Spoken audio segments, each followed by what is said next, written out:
Welcome, ladies and gentlemen, to our session on Magnolia user management and single sign-on for the Austrian government sector. My name is Richard Unger, and today I'm just going to tell you very briefly about the companies I'm representing today. Then I'll get into single sign-on in Austrian government, explain a bit how that works. I'll talk about our requirements and challenges for implementing that in Magnolia, and then I'll show you how we actually implemented it.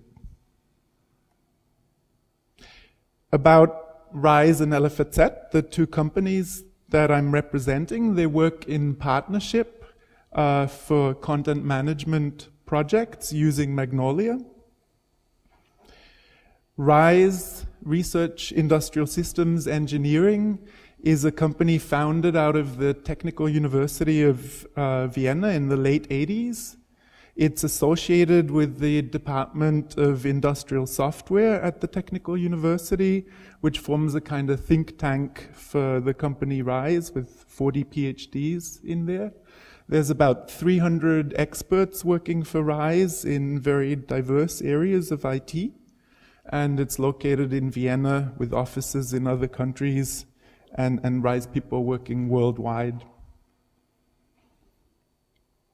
The Elephantset is the Land-, Forst- und Wasserwirtschaftliches Rechenzentrum GmbH.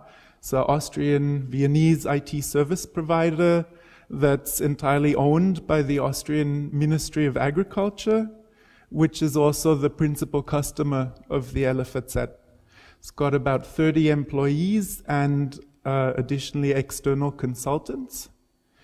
And they work on things like geographical information systems, custom application development in Java, content management systems, and single sign-on, which is today's topic. So the principal client is mentioned is the Austrian Ministry of Agriculture. This is a picture of their principal website. And now we'll talk a bit about single sign-on in Austrian government and how that works in principle.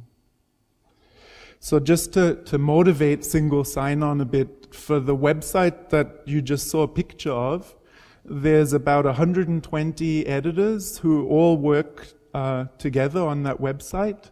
There's, in fact, 30 other smaller websites as well that they work on that are part of the Ministry of Agriculture. And the people, the editors, they all come from different departments, sometimes different offices and organizations, and those might also be located in different cities in Vienna, in Austria. So it's quite a distributed, let's say, situation for the editors. So of course single sign-on is important for them. And in fact the editors, when they log into their Windows workstations at work, they don't need to know any more passwords or usernames or anything like that after that. Just logging into Windows means they can then use all the applications that they need to do their work that they're entitled to use. So how does that work? There's a single sign-on solution in Austria called the Portalverbund der österreichischen Behörden. The use of this is mandated by law, so all government agencies, if they're using single sign-on, have to use this software. And it's based on standardized protocols, and there's different companies, one of them is the Elephantset, that provide software implementations for this single sign-on solution. It's based on a concept of decentral rights management. So that means each organization, each ministry in Austrian government manages its own users and assigns rights to its own users. And so there's different so-called portal providers and different application providers that work together in this system. So the way this works is that it's a proxy-based solution. There's a home portal, which would be located in the ministry, for example, in the organization where the users sit. And there's an application portal, which sits at the site of the application provider. It's got a role model that's similar to the Java Enterprise security role model. So users have roles in an application. And it uses what's called the Portalverbund protocol, so a kind of protocol to distribute the single sign-on information, which is provided from the home portals to the applications using HTTP headers. So you can see a sort of very high-level picture of how this works. You've got users here, conceptually users in two different organizations. Each of these organizations would have its own home portal, and then there'd be an application portal at the site of some application provider. So that might be the Elephantset providing Magnolia CMS as an application. And then there's the application itself, like Magnolia, for example.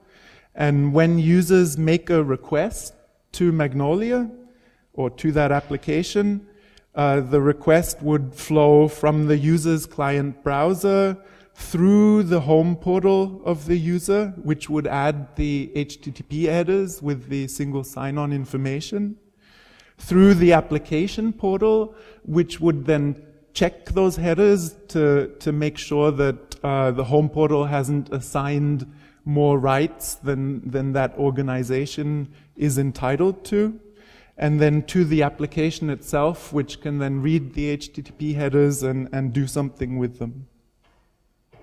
So that's how single sign-on works at a high level in Austrian government. And now we're going to talk a little bit about our requirements and our challenges to get this working in conjunction with Magnolia.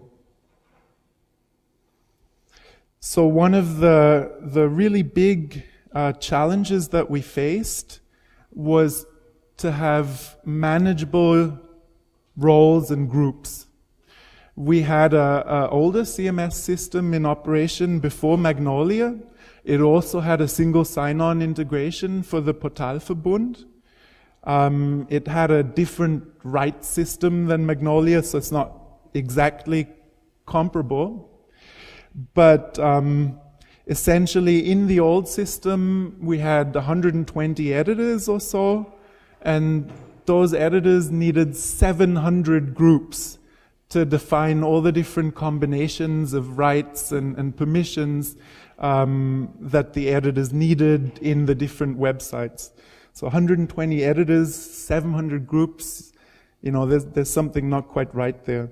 In addition, the solution required constant synchronization between the Portalverbund systems. They store the information in LDAP databases, and the old content management systems. So roles and groups were being synchronized between these two systems, and it was incredibly confusing. There were scores of groups which all had the same name, and you couldn't tell essentially which user really had what rights. So keeping that manageable was a key requirement for the new integration with Magnolia. Other requirements were, of course, single sign-on automatic login. That's a basic requirement. We decided that roles and groups would normally be managed in Magnolia itself, but we also had as a requirement that if necessary, that roles and groups could also be controlled via the Portalverbund. so that we'd have full compatibility with the Portalverbund system. The permissions, ACLs, would be managed in Magnolia itself. And another requirement was that we would have automatic user creation on first login to Magnolia. So if there's a new editor that comes to some department in the ministry and they use Magnolia for the first time, then their Magnolia user would be created automatically and transparently for them. And some administrator could then set up their ACLs to control their permissions. But we also had as a requirement that users could be created preemptively in advance in Magnolia, so that you could set up a new editor and give him all his permissions before the first time he logged in, so that when he logs in the first time, he can already start working and edit everything the way he or she should. So this preemptive user creation also required us to think about a new sort of GUI component in Magnolia, because that's something Magnolia can't do out of the box. And so the challenges to do this was, of course, how do we integrate the SSO? How do we handle permissions and ACLs in order to keep the roles and groups manageable? And finally, how do we implement that GUI within Magnolia? So how did we meet these challenges? We created 2 custom modules for Magnolia. The first we called our Vadin pre-integration module. And that module basically just lets us use Vadin UIs, but in Magnolia 4.4. And we needed that module to handle the GUI part mentioned before. I won't talk too much about that. Instead, I'll talk about the second module we created. That's our PVP for Portalverbund Protocol JAS module, which does the SSO integration and the LDAP integration, and basically depends upon and uses the Vadin pre-integration module to do the GUI. So how does that work? Our PVP JAS module provides what's called a login handler in Magnolia. It provides a custom callback class for JAS. We call the PVP callback. It provides a custom authentication module for JAS, which is the PVP authentication module. And finally, it provides a UI, our LDAP user page, which is a Vadin-based GUI for importing the users preemptively into Magnolia. So how does all this work together in Magnolia? Well, first of all, Magnolia Logins are based upon a component called the login filter, which is installed by default in Magnolia's filter chain. And the login filter handles logins for Magnolia. The login filter works in conjunction with login handlers. So Magnolia already provides a form login handler, and that, for example, is the login handler if you use the standard Magnolia login form where you enter your username and password. Then that login is handled by Magnolia's form login handler. Magnolia also provides a basic login handler in case you're using HTTP basic authentication. And we provided a new PVP login handler. And the PVP login handler doesn't actually do that much.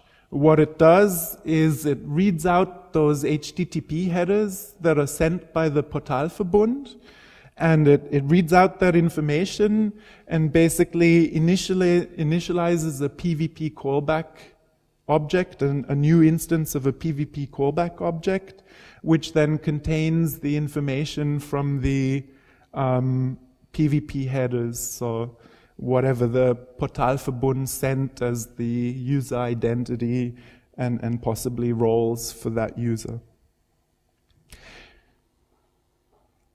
Authentication and authorization in Magnolia is handled by JAS, which I believe stands for Java Authentication and Authorization System, or Java Advanced Authentication System, something like that.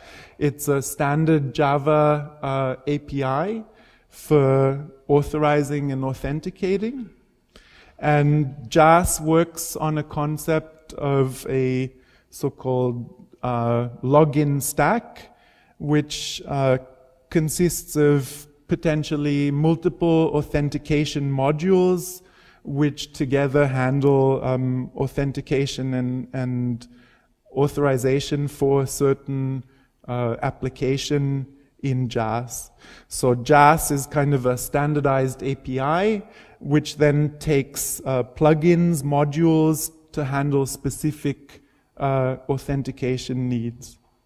So our PVP authentication module operates within the JAS login stack, and what this module does is it extends the standard Magnolia authentication module, and it extends it basically to check for PVP callback object, and if it sees that it has received that object from the PVP login handler, then it will use the information contained in there to, for example, load the identified user and load his permissions out of Magnolia's user manager and set up the authentication and permissions for that user. At the same time, because it extends the standard Magnolia authentication module, if it doesn't have a PVP callback, it'll just defer to the superclass and handle the login in the standard Magnolia way. So what this means is that both PVP login and form login work transparently in parallel at the same time. So people can log in via the Portalverbund, or people can log in, that would typically be us administrators, via the form, standard form method. So the PVP authentication module, if it finds PVP headers, but it can't find the user in Magnolia's user manager, then it will also create that user and assign a default role to that user and authorize that newly created user. And then kind of separately to all that, we've got our LDAP user GUI page, which also can create new users, reading them out of LDAP and creating them in Magnolia's user manager. So that's how the whole thing works. It's all configured in the standard way via content to bean in Magnolia. As mentioned, although we don't really use this for our purposes, it would also be possible to define role and group mappings. So I got a little screenshot of that here. You'd have a role mapping, for example, where you'd map the Portalverbund role to some Magnolia role. And finally, our module will also auto-update user information. So with 120 editors, it happens quite frequently that maybe office numbers change or even people's names change as they get married. And so when that happens, our module will automatically detect that from the PVP headers and update the Magnolia user automatically to reflect the new information. So here you've got a little picture of our LDAP user GUI. It's really very simple. You can select an LDAP server, type in a name. If it finds a user in LDAP, you can then select him, see a bit of information about the user, and if you want, just click a button, create the user in Magnolia. And then you could go to the standard roles, user management in Magnolia, and assign roles to that newly created user. Why did we decide to do this based on Vaadin? Well, basically we thought, we're creating a new GUI here, and we already knew Magnolia 5 is coming. We wanted to be forward compatible if possible, and be able to reuse this GUI in Magnolia 5 without having to recode it from scratch. So that's why we created the Vaadin pre-integration module and did this GUI based on Vaadin with an eye to Magnolia 5.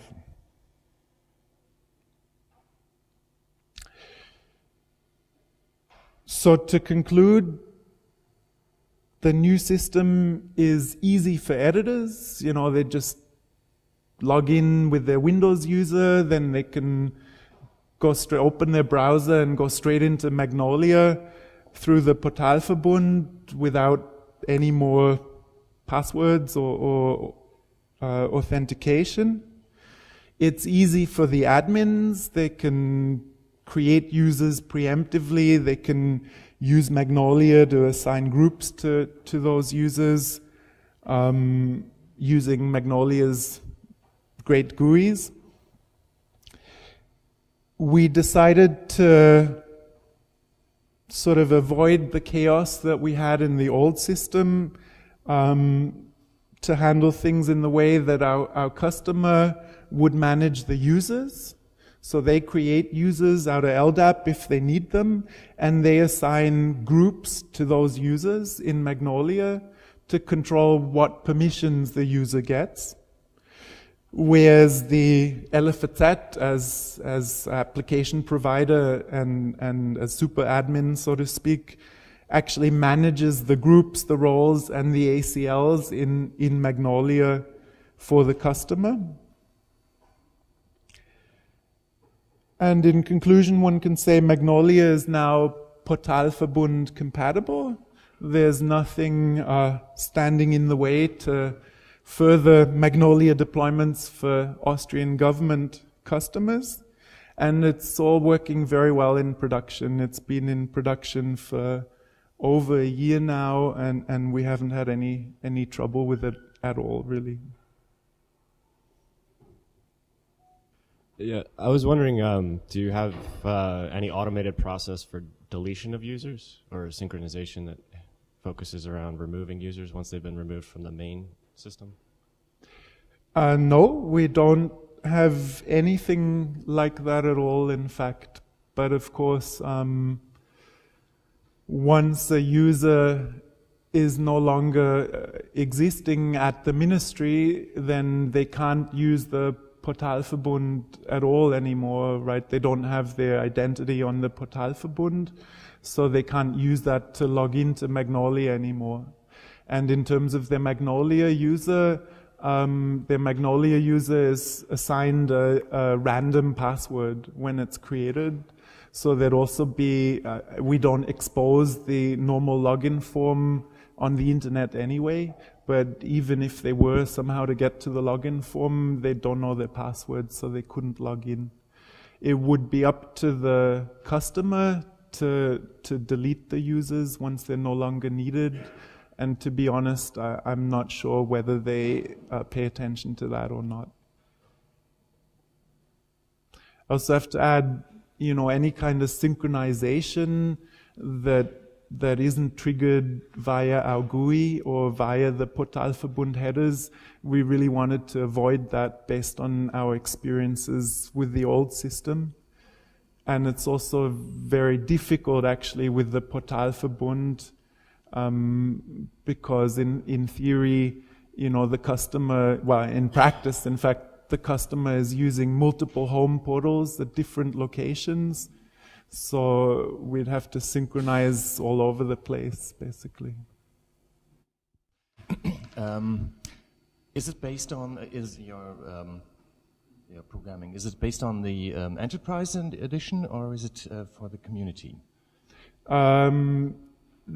We actually use the enterprise edition Yes. of Magnolia, but there's nothing at all that I presented today that wouldn't work directly with the community edition. There's no difference, as far as I'm aware, in terms of the way the login and authorization work between community and enterprise editions.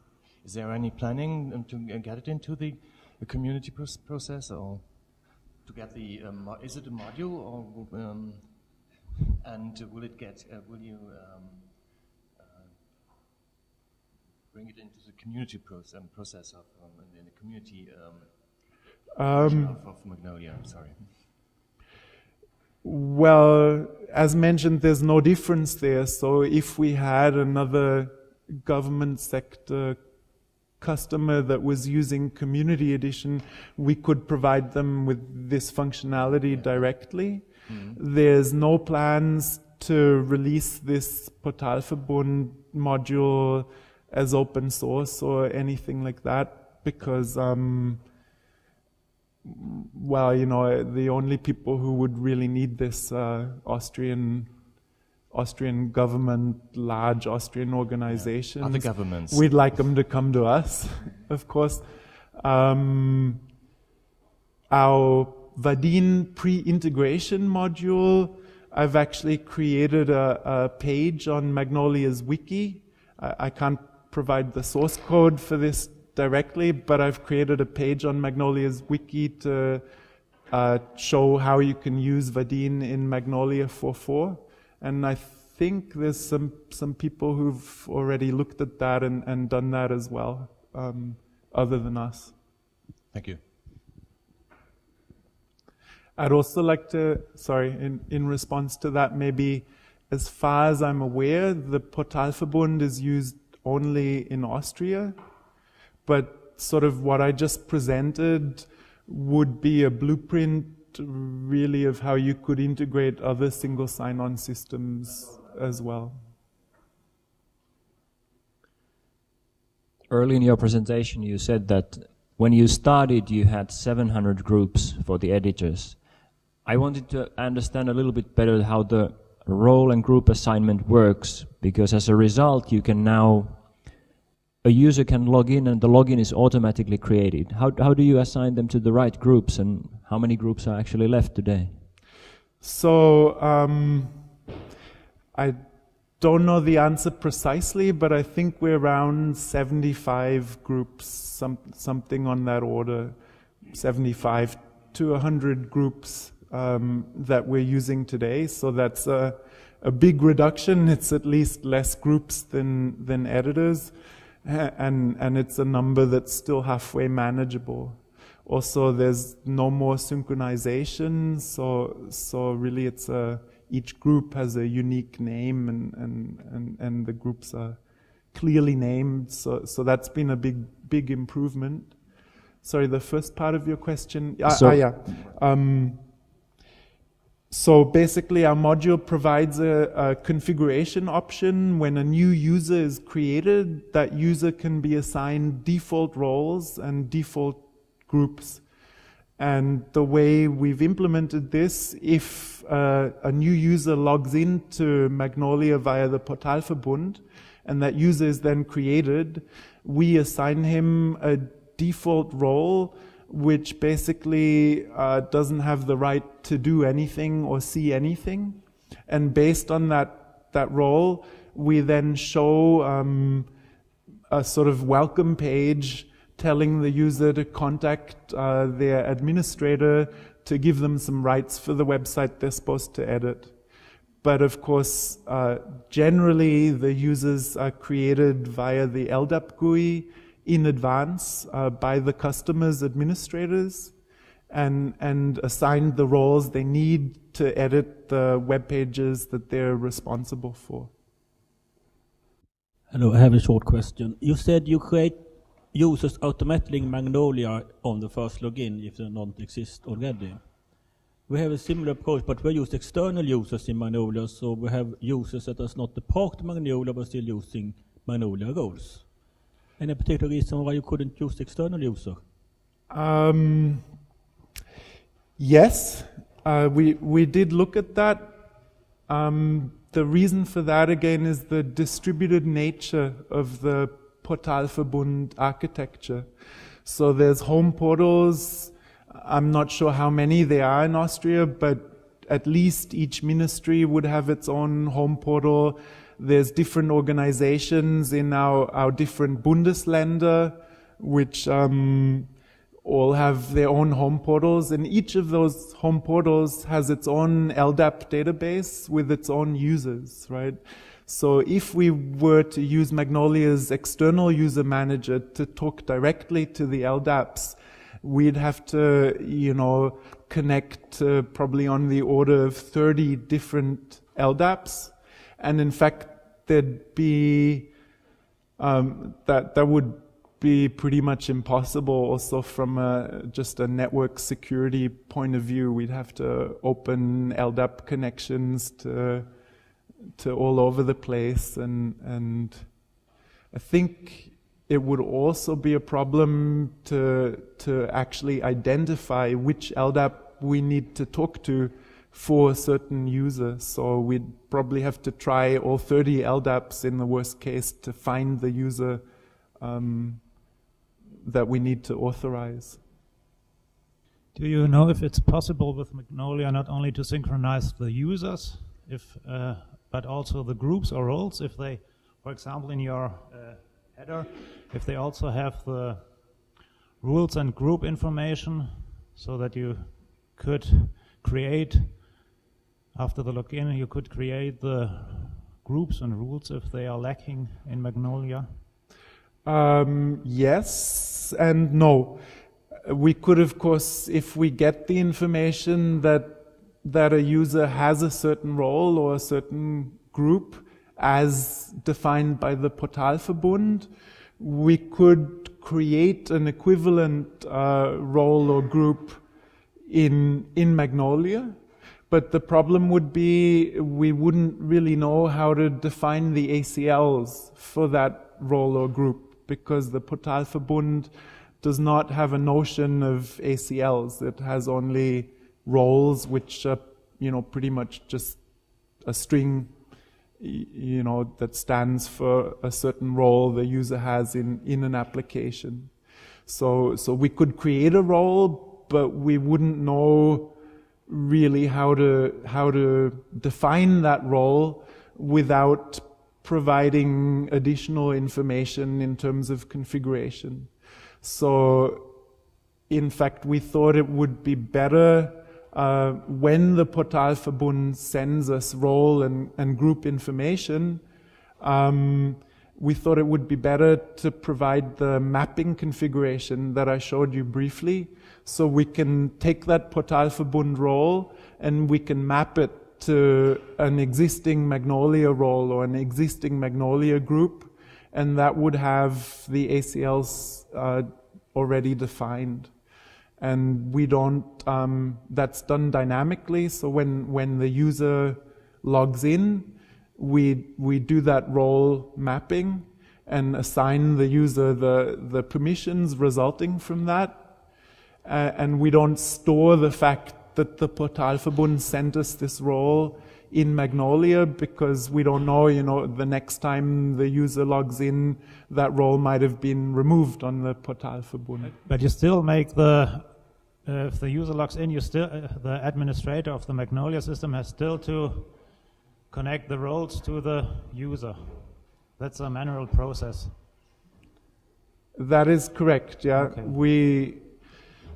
We found when we analyzed also how the old CMS works and the new CMS works, that content management in general is not such a good match for the Portalverbund's role concept. The Portalverbund like Java 2 EE basically just says, okay, there's a role and that user has this role in an application, and it doesn't really know what's behind that role. But content management systems, they deal with content. They have tree structures. So typically, ACLs is a very good way to handle that, right? Typically, you need to define the user's permissions in relation to the tree structure, which can also change as new content is created or content is deleted. So the whole thing with the ACLs in a content management system also has to be kind of dynamic as the content changes, as new websites are added, and that doesn't exactly match up with the Portalverbund or the J2EE concept of, you know, just having a role. Okay, thank you. All right, thank you very much.